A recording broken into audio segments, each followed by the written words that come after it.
So I push into, what is this, July, and the weather's of course good in July through September. We should be finishing off France pretty soon. I chose not to declare war. The only real option, the Germans could have declared war on Latvia. Actually, I don't think there's much help. A declaration of war on Portugal isn't going to help bring Spain into the game. I'm not sure that there's anything that'll bring Spain into the game. But I've been looking through the events, and I just don't see anything that's going to help with that. I might be mistaken, but so far I haven't found anything. At least not that's left on the board. There is an interesting factor with the strategic warfare with both sides in the game. So the Russians ended up winning the strategic war against the Germans, pushed the factory loss marker up to 2, but then the Germans ended up breaking even with the Allies, and their marker goes back down. This is something that wouldn't happen before. Somehow more production is potentially eked out of the system, and very likely, as long as you're not losing the strategic warfare on both sides, it's very likely that you'll actually get more production by being in strategic war with both sides. That feels a little weird. Not gonna do anything about it, but I'm kind of curious as to how that could be explained. There are a number of things in this that kind of feel just a little bit fuzzy, in the sense of the big one is the decision to move east, but in a sense that's one of the things this game gives you without a lot of iterations, without having to go through different designs and then come up with days of decision and this, that, and the other, the way WIF does. I know that a World at War, the A3R replacement, or extend family member, child, there's an intention to put a strategic pre-war kind of political system in place.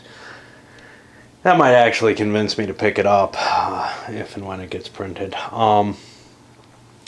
But this is the kind of the first game I think I can remember where right off the bat you're given these options, and they're scenario options essentially. When you sit down to play the scenario, you can decide, we are playing World War II, Germany's invading Poland and they're going west, or Germany's invading Poland and they're going east, or as I chose here, I'm going to let Germany choose whatever they like. Give me the most free open option. Poland seemed like the best move for the move east, and I was very interested to see that eastern move in a game, because most games you really have to kind of engineer it after it's already, been an established game and come out with something like Days of Decision. In fact, even the first Days of Decision I don't think allows it, but I think the second one may, I hope.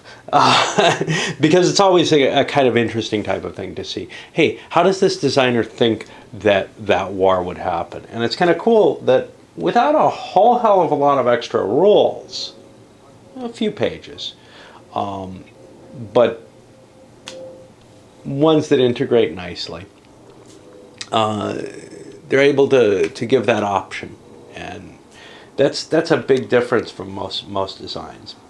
All right, I guess I start my German operations, and I'll try to break France this turn if I can, because I really would like to get a start over. Where do the Russians come in?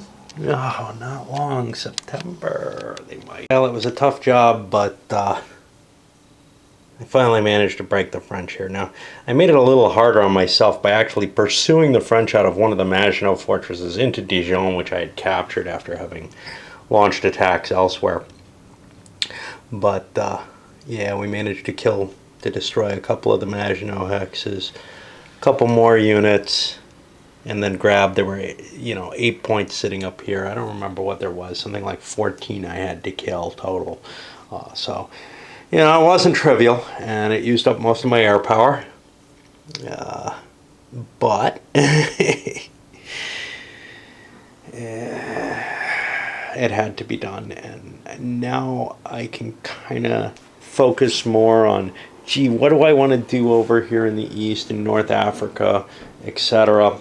And what do I need to do to cope with the English? I have all of France now, which is kind of interesting. Anyway, I'll go through the quick procedure with the surrender and what happens. I'm going to, I think, get my Yugoslavs out of that, which is kind of cool. And from there, I suppose, I don't know what else. I'll be back in a bit after I clean these guys up. I guess I've played out my access points here. I don't need supplies there. I'm not landing Germans in here. I've sent them up to the east. It's just too much of a pain in the ass. I may well end up performing an invasion, resupplies, additional forces being sent into North Africa. I've positioned at least some Italians there. Maybe I want these Germans down there. You know, I can always, well, it's not one, yeah, it's pretty easy for me to rebase to Genoa. I'm just trying to figure out how to get stuff down there, essentially. I've got some troops I moved to Genoa with the intention of trying to move them down, some Italian forces down into there. But it's not absolutely trivial. Anyway, shifting most of my forces to the east. The Turks are doing a pretty good job here. I'm expecting the English to fall back past Tobruk. They're going to move the WDF back into here. If they don't, this is all open. And, you know, I can't lose Egypt as the Brits. So something's got to move that way.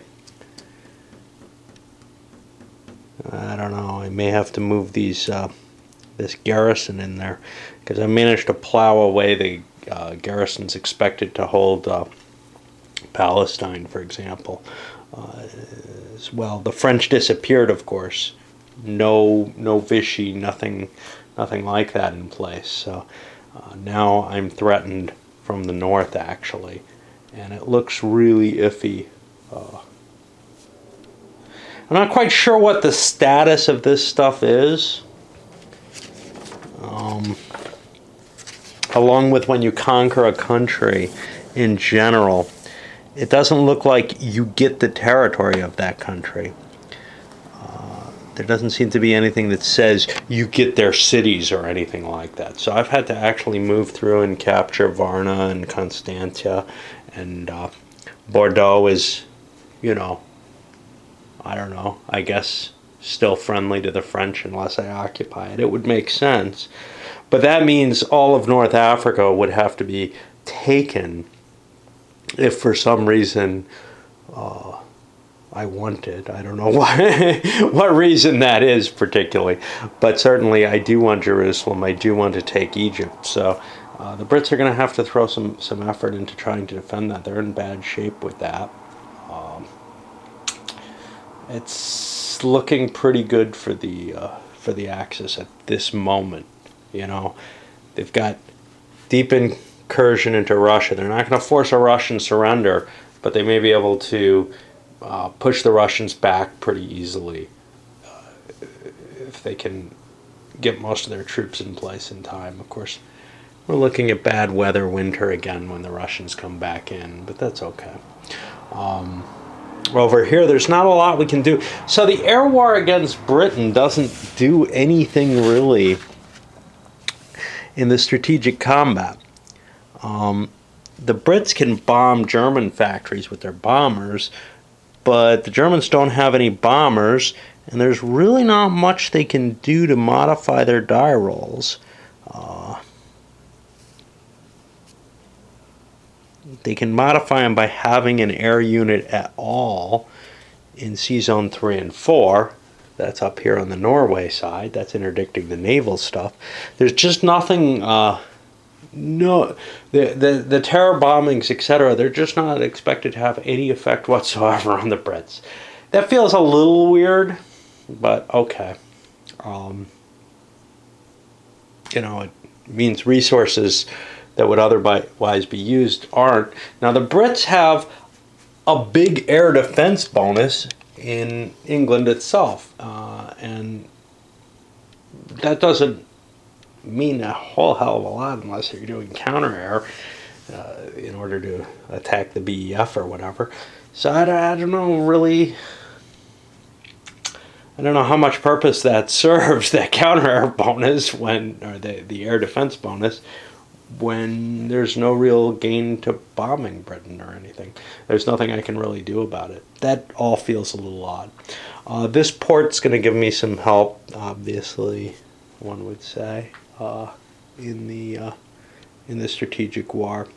And then beyond that, it's kind of tough to see what I can do. Maybe... Oh, by the way, this aircraft carrier thing, it works as a normal fleet. It just has the additional capability of airstrikes. So it is still of some value. If it only did the airstrikes, it would be pretty pointless. Yeah, I'm having a lot of trouble figuring out, what I'm going to be able to do beyond the Turks marching down this way in the near future. I may buy a surprise marker to try to take another shot at Norway. It takes me 4 turns to get it back, so it's not going to do me a lot of help. Whereas 20 points could get a lot of my forces moving eastward that I'm going to need. So I'm not sure. This turned out to be a tough turn for the Allies to make decisions. I've chosen to reposition my convoy and the BEF with an intention to, damn helicopter circling my place, with an intention to drop a landing at Casablanca. I could try to sail stuff through here. 1, 2, 3, 4, 5, 6, 7, 8, 9, whatever. I could get forces into Egypt that way, but doing so I'd have to run the gauntlet of a couple of Italian fleets. I don't really have to worry about their air unit. It's back here. That's not pleasant. They'd be able to intercept me in 2 different zones. There's not much I can do about that. The other route would be coming through, if I had been starting here, 1, 2, 3, 4, 5 into the North Atlantic. Costs 3 to enter one of these boxes. And then 3 more, 6, 7, 8 here. Yeah. Now I'm here, and I can't go further because it takes me out to 9, 10, 11 here. So second turn, 3 to here, 6, 7, 8. So it would take me 2 turns to get stuff there. Now that might have been the worthwhile route. That's hard to tell, but I can rebuild units over in India and then ship them with my convoy there if I still have Egypt that long. In this way, at least I'm putting some pressure on the Italians. The problem with it is that's going to take me a couple of fleets to maintain this presence. Really just 1 convoy will maintain my supply route. But if I want to dump more units in there, etc., it's going to cost me more activity. And for that reason, the other thing I might want to do, which is to ship, I believe British forces can be in Soviet territory. I may be wrong about that, but I may have wanted... I moved this. I shouldn't have moved. I may have wanted to try to ship one of these airplanes. I can't just fly it in there. I'm not allowed to rebase that way. You have to actually ship your rebases. It's not like... a Third Reich type game where you can just send your air over and say, hey, it's airman. So I could sail my air into place and then start affecting the strategic warfare that way.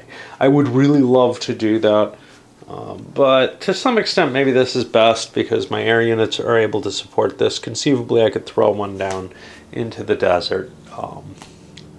Unless the Italians start committing to the desert, though, a couple motorized units should be pretty good at coping with them. The Turks are a little tougher, but still, these are Brits versus non-modified forces, I probably have a lot of advantages in my way. The only real danger is there's nothing in the way over here near the canal area.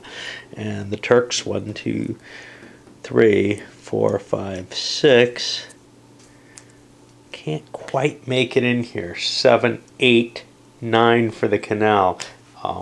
They're going to be putting pressure right on me, though, in the Suez. The Russians, I don't think, want to do any movement. I don't want to spend effort on them yet. I've got some production to do with them, but that's about it. So then I've got to pay my supplies, maybe. Yeah, I got to pay supply for this thing. Again, I don't want to trace through the Mediterranean. I'll get shot up doing that. So I'll trace here. And I don't think anybody else has to trace. That's just for the Tobruk, because I've got a real unit there, not just a garrison. I think everything else is good. So I'm going to be good in supply, and then we go through the economic stuff. No diplomacy anymore. These stupid optional counters. I didn't notice this yellow triangle on Turkey. They should only have 3 production a turn, not the 6 that I've been giving them. I don't know how much effect it's had. I've generally not done anything other than move units. We're going to cut them down at this point. Oops. That was kind of silly. My understanding of how these are still Allied ports. I don't need to invade them. I just need to land in them.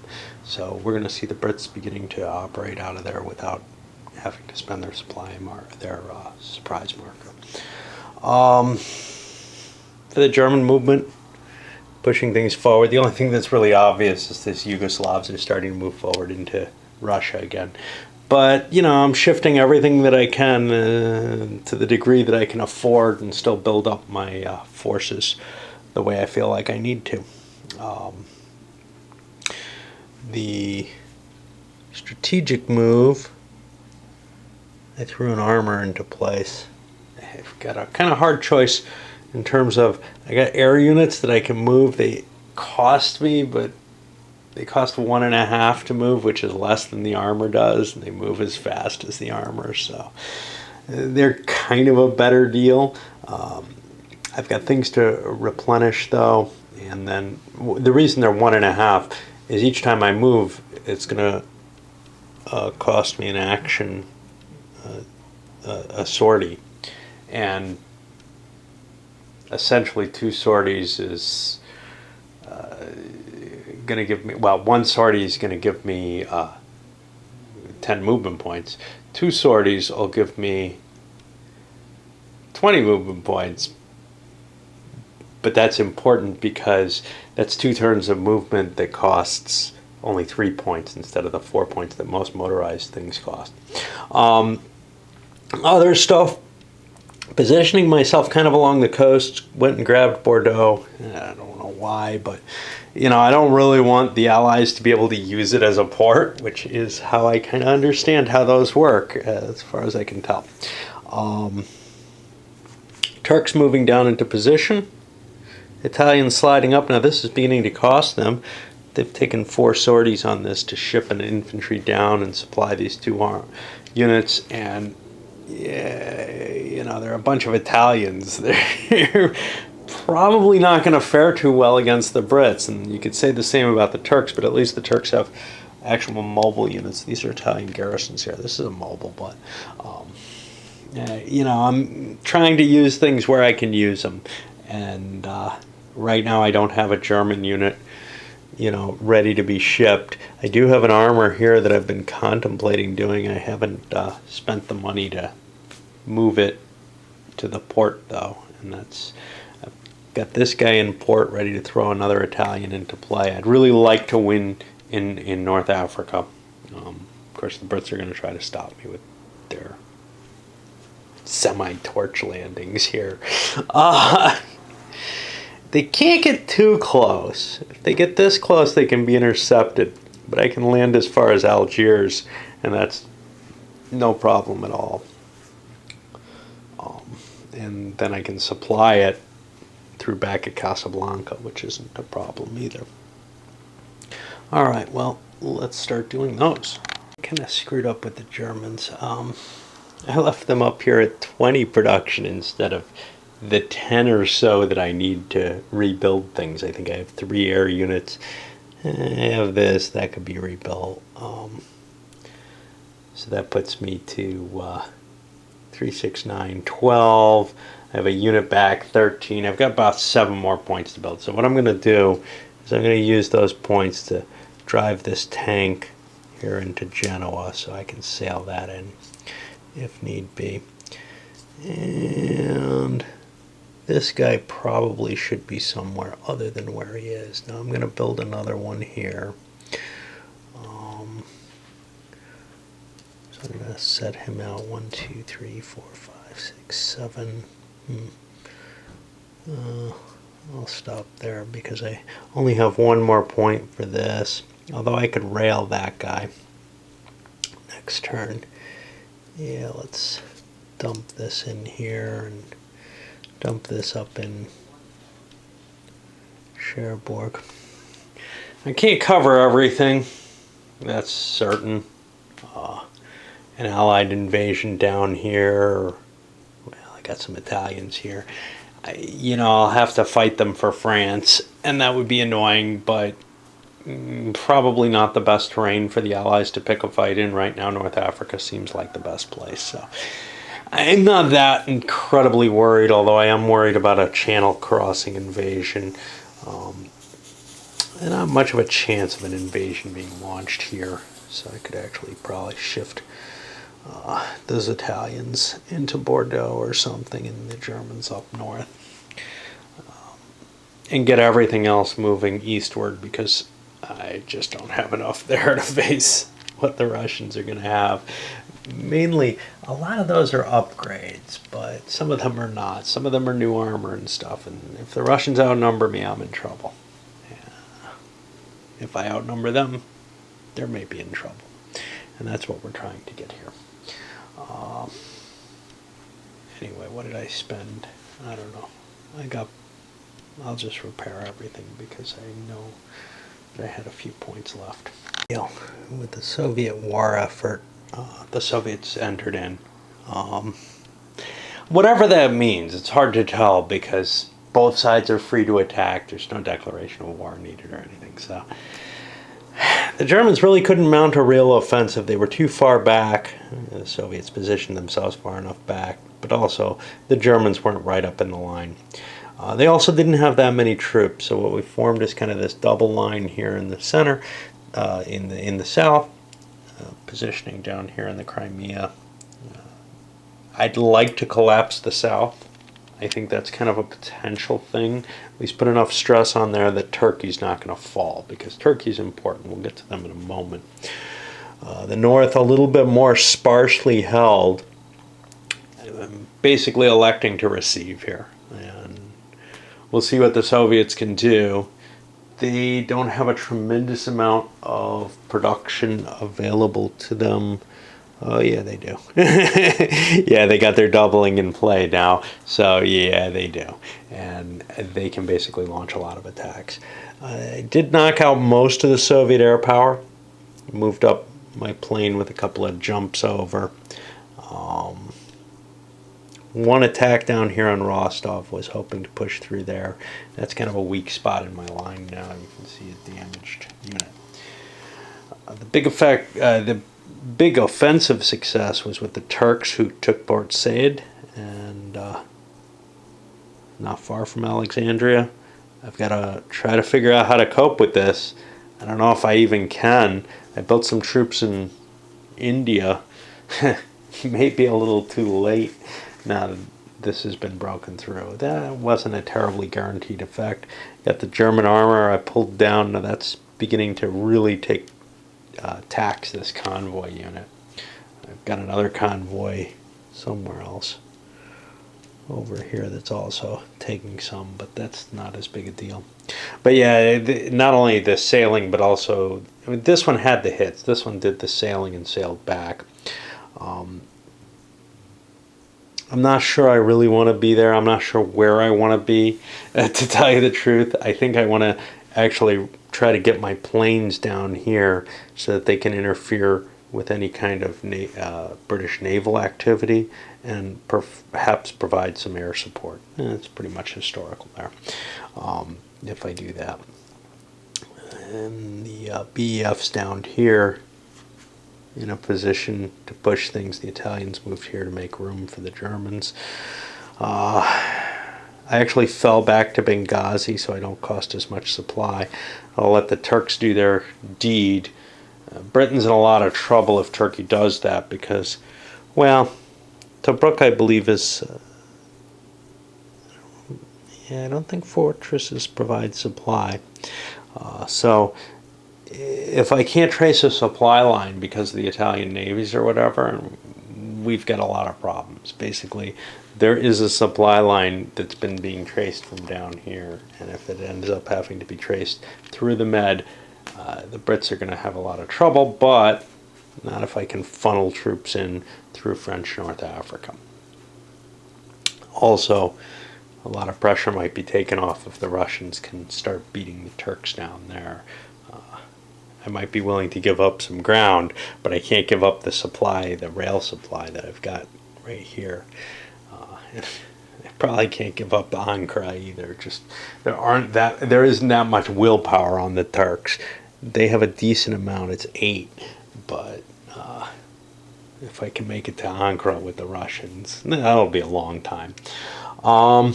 Now we go to the Allies, and they have an interesting factor. They're going to probably start dueling with the Germans. They're at a penalty at doing so, but now that the Germans are pressed, starting an air duel there seems like a good idea. Rack up the amount of points that they have to spend each turn for their economics. We actually lost the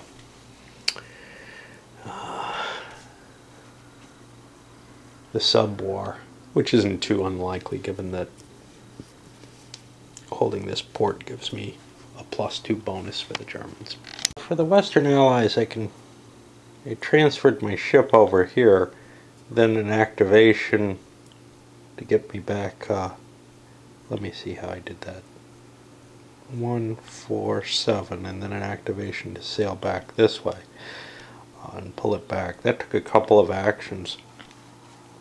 And then on top of that, I had to trace my supply for both of these units. Actually, not for this one. I should just be down to 3 because this isn't a port and it's a garrison, so it's okay. I moved the BEF up to Tunis. That's kind of iffy. The Italians could actually swing up and threaten Algiers. There's the German armor here.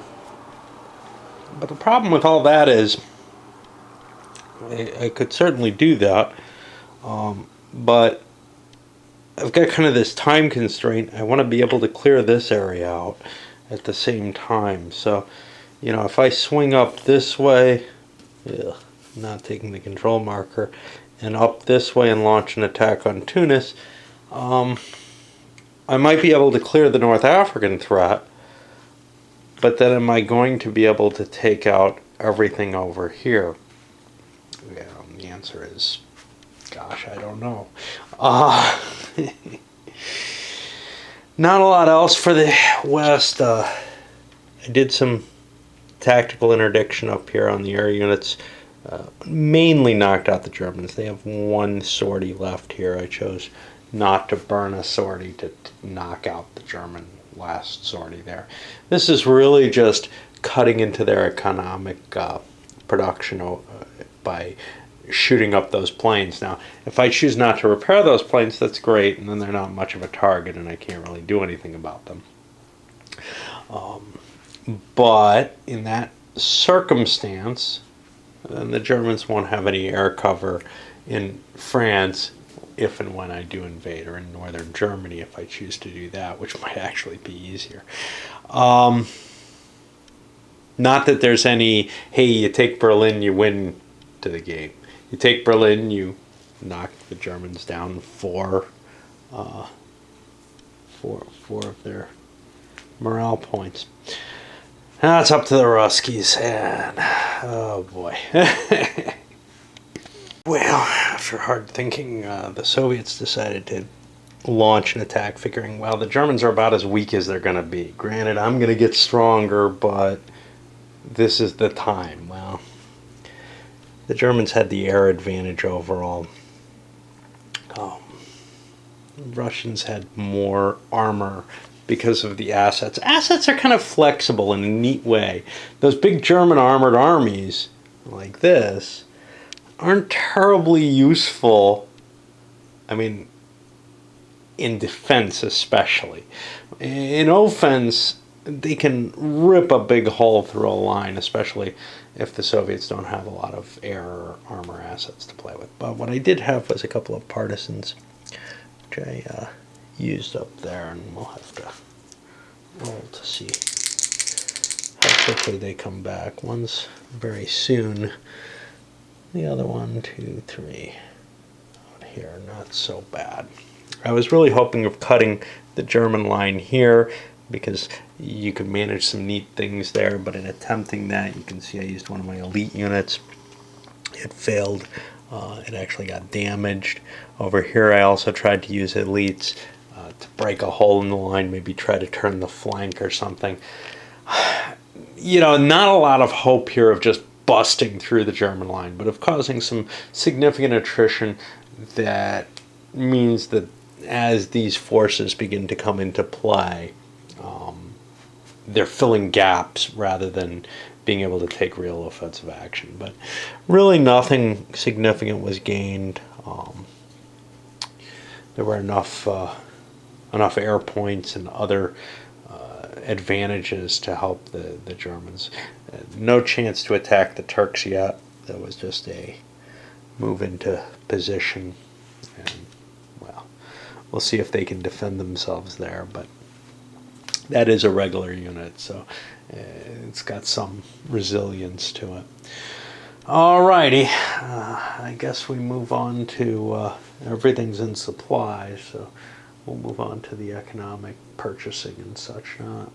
Russians are getting another upgraded army, so one more of their infantry turns into good stuff. Okay, a few more corrections. First of all, I had the end date wrong. I had it at July 44. It should be 45. That's just me reading badly. Pretty common thing. I look at a chart like this, I read, oh, July 44, July 40 earlier, August 40. Yeah, things ended in before August, so it'll be the early one. No, they didn't end before August of 40. I wasn't able to knock out both sides by August of 40. It was 41 that had happened. That would be a really, really tough thing to do, no? Oh, boy. Could I have managed it? Yeah. Because remember, the Russians almost fell before... No, not August of 40. I couldn't have made it. Yeah, that would be a blowout, because I'd have to take the Russians out and the French. I think that's damn near impossible, so I think the July of 45 end date is fairly good. Probably the best you can hope for. Okay, the other error I made, I can't possibly correct. I'm told that diplomacy kept going with the Moscow Treaty in place. Let me look that up. I'm sure he's right. It's his game, but I'm trying to see whether there's some reason that I misunderstood it. I can never find things from the table of contents, but the index is very good here, 29. Gives page numbers, which is, I think, more helpful than giving a factor. The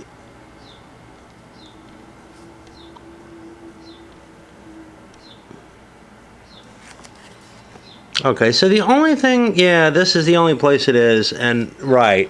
So, interestingly enough, it's possible He was right. I mistook that because the Moscow Treaty would have allowed diplomacy to continue through that short period where the Allies were. No, I'm sorry. Through that short period where we were fighting the Allies only. Kind of a pity because I could have used those points here. But here's another step. There could be another Moscow Treaty, so it's possible diplomacy could restart if the Soviets get knocked out. That is probably another little bone for the Allies in terms of did some damage to them. Because if anyone had points to do anything, it was the Soviets. I certainly could have come up with points, though, on some of those turns. So it's kind of a shame, but hey, maybe not too big an effect in the game. It at least explains there would have been a reason for the Allies to try to solidify Spain in their camp. Alrighty. Okay, so I've thrown my way through the strategic war phase in this new turn. We have some pretty crappy weather, except in the temperate area, and there's not much happening in the temperate area. It's either happening down in the warm, well, this is perennially good, so there's not much happening in the warm zone either, I think. Potential up here in North Africa. I gotta be careful. Somebody pointed out that I'm not really paying attention to where I'm aiming. One of the things, I've gotten very used to pointing the camera where I look, but there's this natural disinclination to go too far in this direction. Let's leave it at the framing of the table, providing an aspect of something. Okay. In strategic warfare, I used Ultra. I did not use the Partisans. The Partisans are just too good in combat to waste on strategic warfare for me. And it's the Western strategic combat that's the more important. So, you know, if the Russians already have a slight advantage over in the strategic combat against the Axis, and they tend to bump the factory loss up one anyway, just for that +1, that's enough to give you a little bit of an edge. You can usually get an attacker retreat with a +1, say, or a defender retreat. I think. About that. Let's see. Nah, you usually need about 2 points, but quite often I'm getting a successful hit there. But it gets canceled out over here. It ended up happening again, even with Ultra, but luckily it wasn't a big expense. Remember that using the strategic warfare bonus chits halves the opponent's die roll, so not just their die roll, their total. So that can have a pretty hefty effect. So what I was going to talk about a little bit was sort of my philosophy on, or nature of not really reading the rules. I read them to begin with, obviously. I read them to you almost, which is, you know, maybe somewhat useful, but I don't know. But it's this chair that's causing me issues. When I come to a point like, for example, the Moscow Treaty issue that I brought up a little while ago, it was longer for me, but I'm dragging my feet here. When I'm playing, I think I remember what the rule is, so I just play it. I don't make a stop to make a lookup. If I had to do everything that I wasn't absolutely sure of on this kind of first playing, I would never be playing. I would be continuously looking up the rules, and it would make me really, really angry. And those games where I have to do that, Triumph of Chaos kind of felt that way, where I had to look up, things just never really gelled in my mind what I'm supposed to be, well, they did at times. I don't know why I would pick on that one. But in games where I feel like I just have to continuously look everything up, I not only never play it, I never really learn it because I'm busy looking up the rules all the time. It's better for me to learn a game wrong, and then on some other playing I'll find out, oh, I've been playing it wrong all along. And, you know, I mean, it depends on what you want to do. If you want to become a master of the game and understand all the rules and then work very hard on tournament, quality play from then on, great, do that, But if what you want to do is experience most of what a game has to offer, I feel like my way of doing things is the way to actually get away with that. So yeah, I don't pay as much attention to the rules as some people probably do in learning a game, but I get enough out of each game that it makes me happy, and I'm certainly getting my happiness out of this one.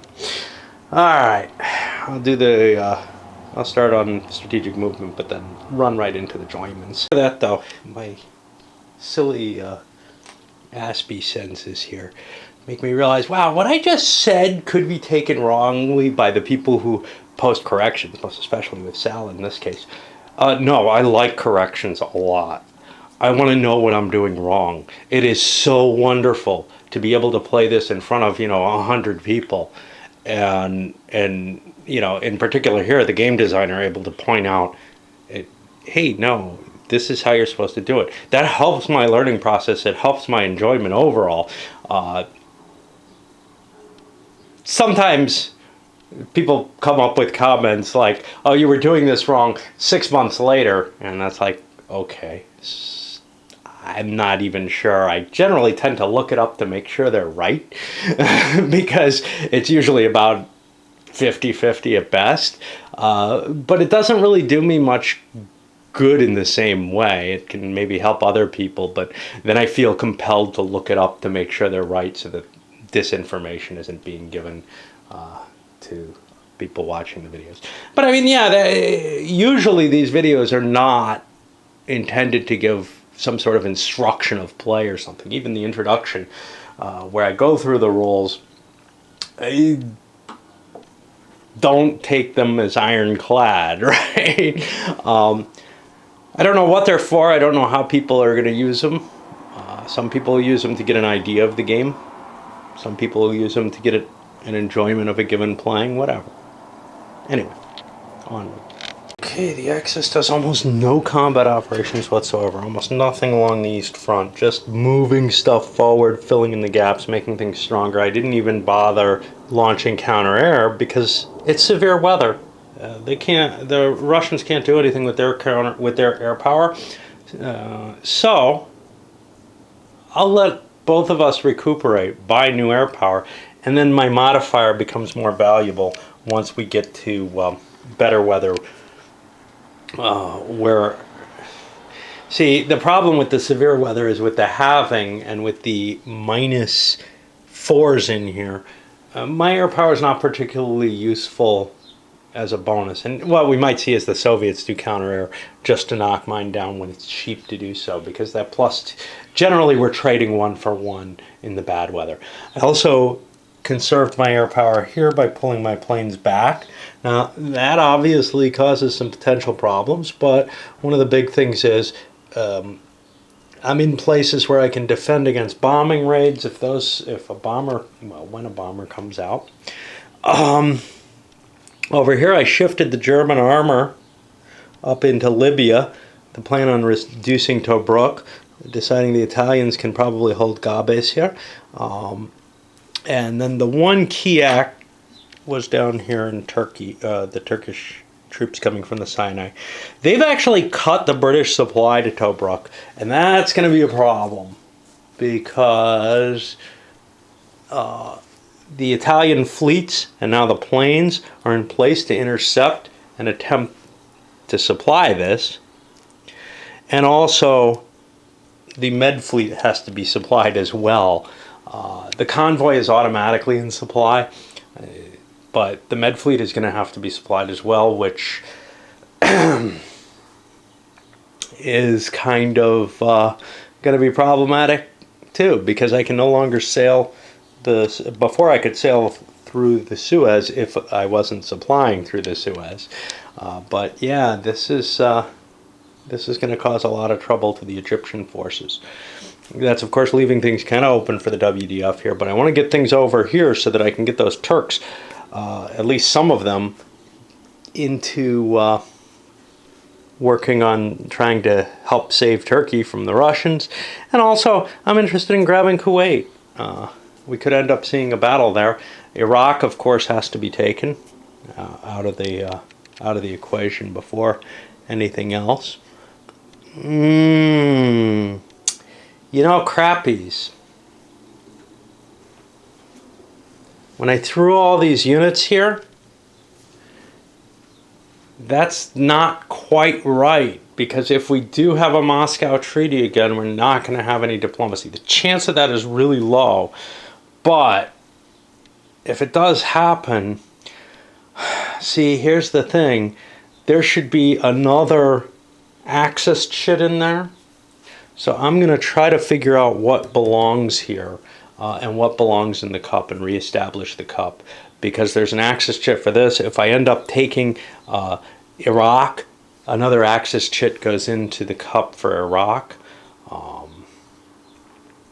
So yeah, the conquest of Bulgaria threw a chip in there that did not get, never got placed, because I figured, well, there will be no more diplomacy, but it is possible because of the Moscow Treaty coming into play that could happen. So I'll try to reestablish that as well. And then we'll go to the Allied operations, which it's the Russian ones I fear. I've been playing a little too fast and loose with the supply rules and actually found myself making a clear mistake.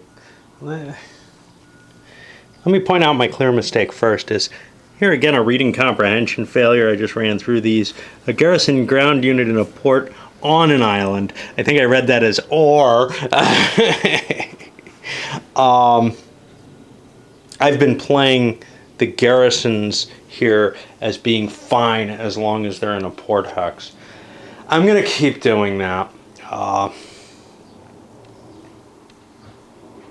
Because to do otherwise would, I think, skew both sides of the argument at this point.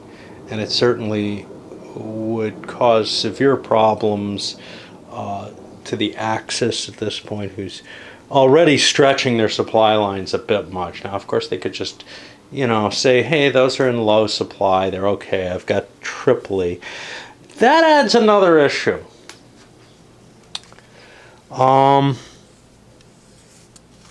When we get to limited supply sources, a friendly overseas factory is a limited supply source for its country's units. Example, a friendly Tripoli is an LSS for 2 Italian units. Now, I just read that example as a particular game example, but something Sal wrote in one of the responses seemed to indicate that he repeated that I could supply 2 units, 2 German units down here off of the capital. Let's see if that is more specified.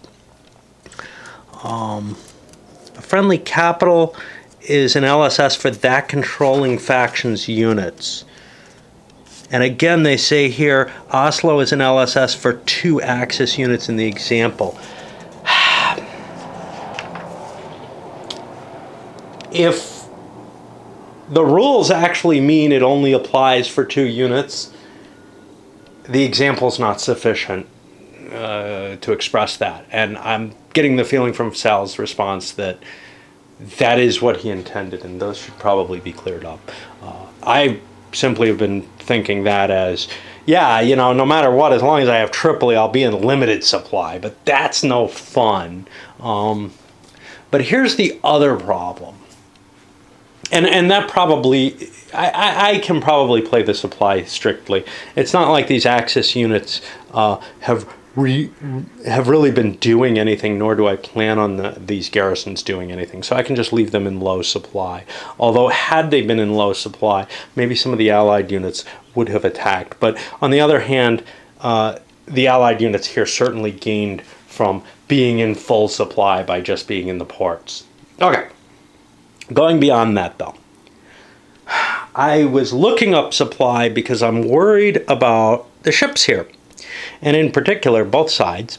I know the fleet has to maintain its own supply. And I don't really want those in limited supply, right? But that's expensive if they have to trace their own line. And that's how I remember it being, that the regular fleet units have the capability and the need to trace their own line, unless a convoy does it for them.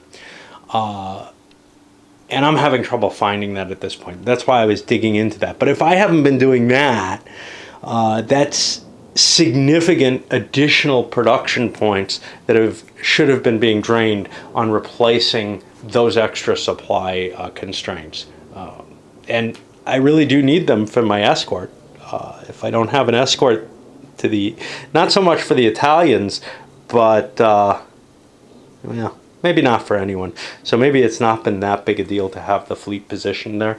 But at least in the long run, those fleets have been there. And they haven't been used, though. So the low supply marker may not be an issue until you need to use it. So I'm not putting them in place now, but I'll try to, well, first of all, I have to find the damn role that I'm looking for.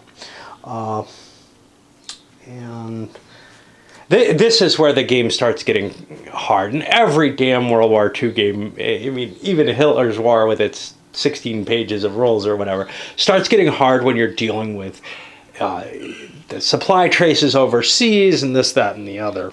And that's where you have to kind of put everything together. And, you know, even if I understood it at one point or another in the game before I started playing, none of the introductory scenarios really push you into that. So if you're trying to learn this game and want to know it all beforehand and want to be comfortable with everything, I would suggest going beyond the first 4 introductory scenarios. The fourth one, which I did not do myself, is just the first year of the war, where there's not a lot of naval action happening anyway. If you really want to get a feel for it, I would suggest jumping ahead to then, you know, maybe an Overlord type scenario or something like that. Jump to something a little bit requiring a little bit more understanding, or a lot more understanding, of how the naval resupply and everything works in an integrated fashion, so that you really get a feel for how taxing this is. And a feel for how to actually operate within it. Because, you know, once you kind of learn the pattern of doing something in this game, usually it's a new idea coming across to you. And naval is always a new idea in every game for me. But, you know, the movement, everything else has been a new idea. But then it really kind of falls into a pattern in a way that I didn't feel was so much the case for me in Axis Empires. I felt like I was constantly doing lookups in that. Okay, so the Allied turn has gotten significantly more complicated. I've moved my air units here. I launched an attack on Gabes. It failed. I moved into place here, giving up Tobruk. That's going to disappear. It flips over and becomes a UK fort when they first capture it. But then it gets eliminated as a fortress from then on. It won't flip back to being an Italian fort if the Germans end up capturing it. The reason I'm moving here is Egypt is so important. And Tobruk, although a useful little stopgap there, is something I just can't afford to support, especially with the panzers moving in there. And now I'm starting to trace supply. I trace supply for this unit. Remember, the convoy gets it for free. This is easy. This guy can't trace. Oh wait, I can trace through Cairo for free, which will prevent me from having to deal with this. Cairo's my city, so I can trace supply through it. So actually, I'm going to spend another trace for this and one for the army, for the fleet there. That saves me a lot of trouble, because this fleet would have to trace through here and run the gauntlet of the Italian air, an Italian fleet, and another Italian fleet up here. I don't know why that convoy's there. Why does this have... I don't know. May have been paying supply for the Italians, essentially, by shifting things around. I'm not sure. This is going to have to supply the unit here. Task Force H here is in trouble. that little island can only support a garrison ground, or Gibraltar can only support, I think, a garrison ground unit. So this actually has been kicking around at low supply for a while. Because I used the convoy here rather than leaving it in Gibraltar where it's safe, I can't keep doing it. But this convoy would have had to be... Now, I could run this and take a sortie against it, or this convoy could be running and taking sorties against it. Oh, this isn't even in low supply. This has to be supplied. All right. Like, if I don't trace the supply with it by using a sortie, it will hit no supply, which is worse in combat.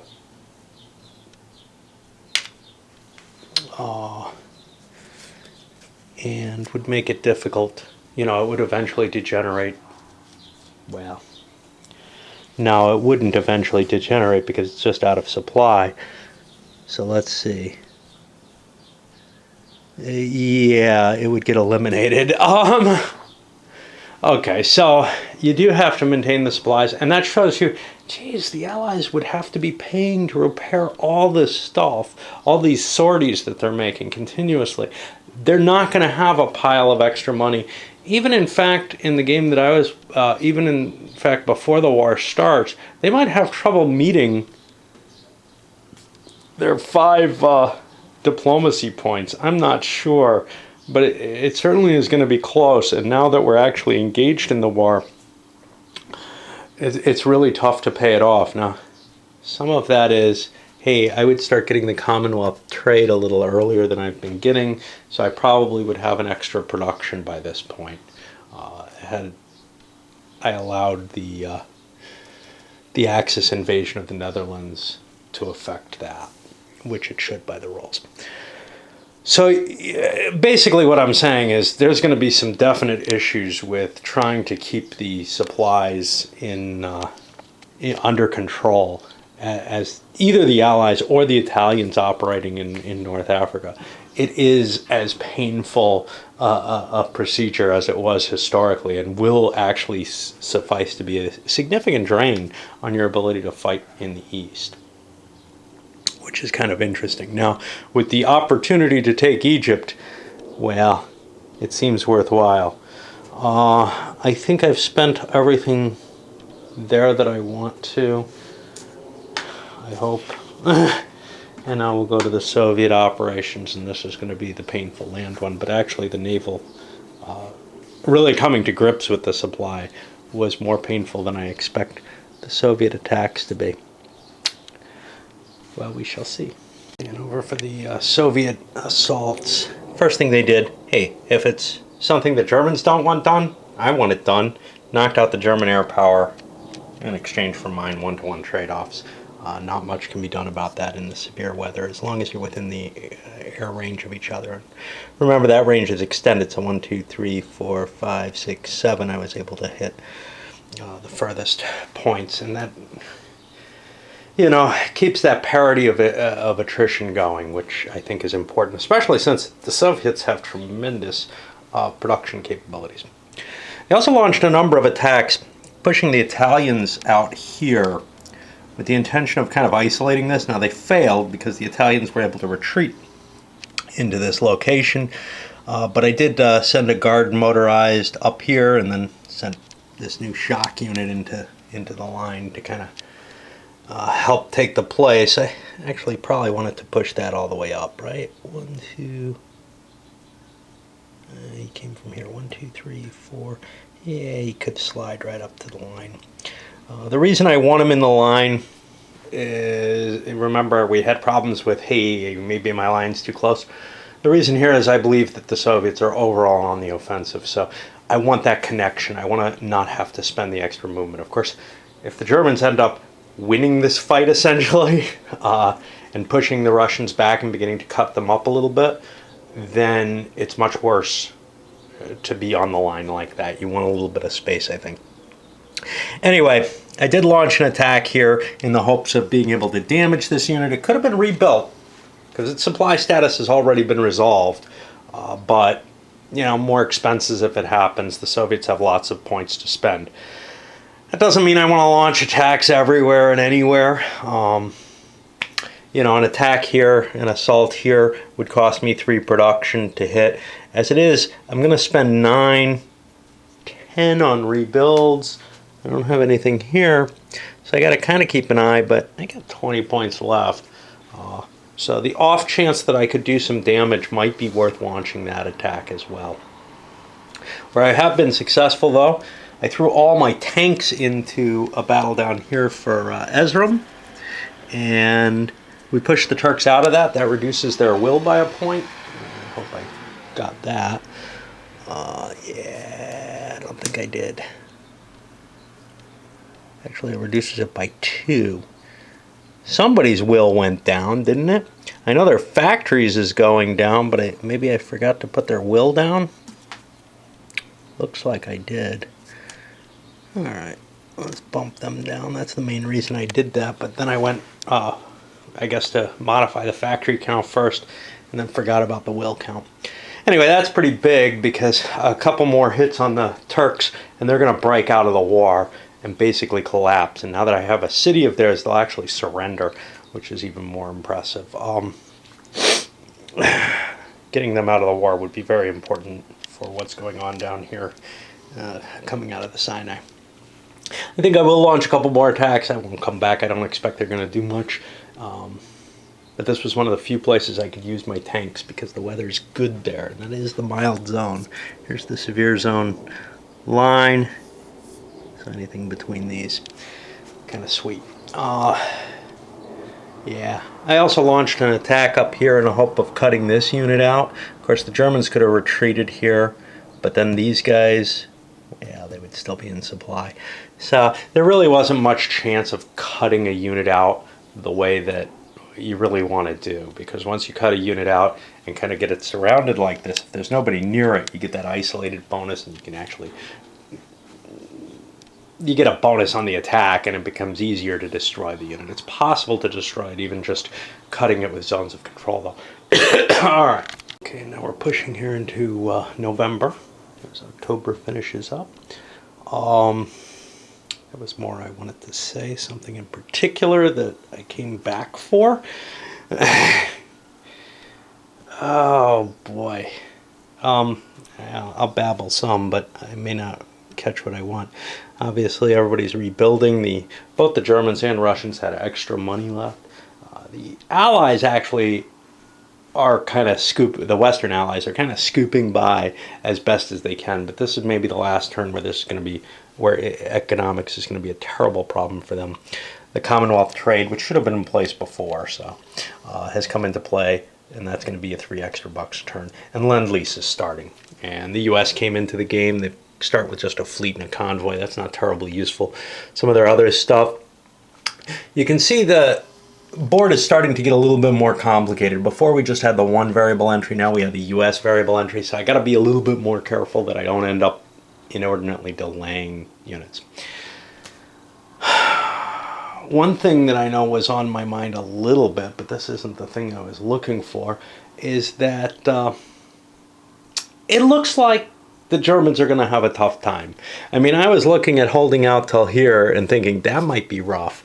The 45 is going to be even rougher, obviously.